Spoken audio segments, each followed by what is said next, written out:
This is a war that should have never happened.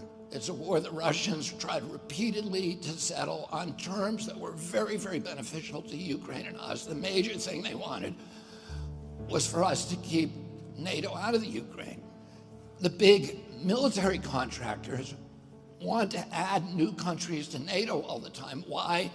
Because then that country has to conform its military purchases to NATO weapon specifications, which means certain companies, Northrop Grumman, Raytheon, General Dynamics, Boeing, and Lockheed, get a trapped market. In March of 2022, we committed $113 billion. Just to give you an example, we could have built a home for almost every homeless person in this country. We then committed another $24 billion since then, 2 months ago, and now President Biden's asking for another $60 billion. But the big, big expenses are going to come after the war, when we have to rebuild all the things that we destroyed. Mitch McConnell was asked, can we really afford to spend $113 billion to Ukraine? He said, don't worry. It's not really going to Ukraine. It's going to American defense manufacturers. So he just admitted it's a money laundering scheme. And who do you think owns every one of those companies? BlackRock. So Tim Scott, during the Republican debate, said, don't worry, it's not a gift to Ukraine, it's a loan. So raise your hand if you think that that loan's ever getting paid back. Yeah, of course it's not. So why do they call it a loan? Because if they call it a loan, they can impose loan conditions. And what are the loan conditions that we impose on? Number one, an extreme austerity program, so that if you're poor in Ukraine, you're going to be poor forever.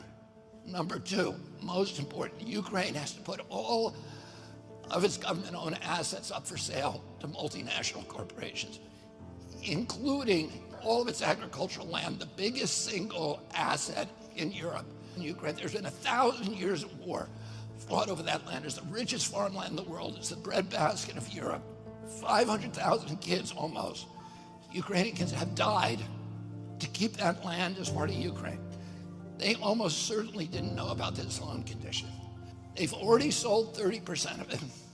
The buyers were DuPont, Cargill, and Monsanto.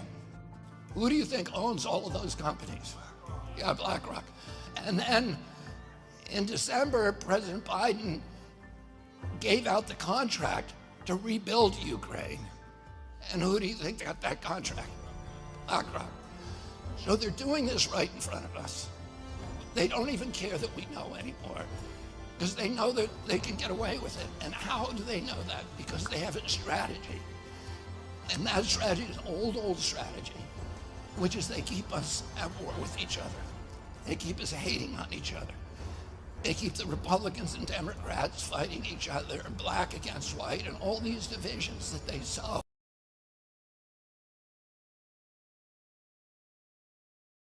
They don't want to be in the news.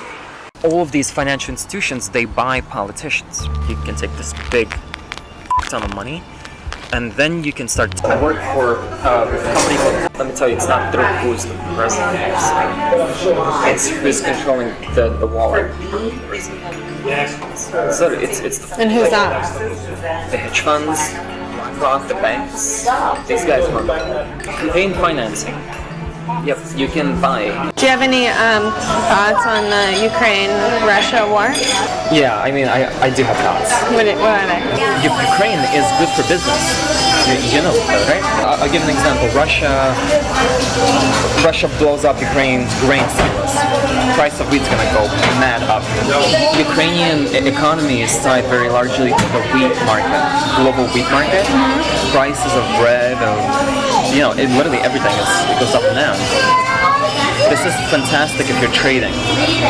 Volatility creates opportunity to make profit. War is real good for business.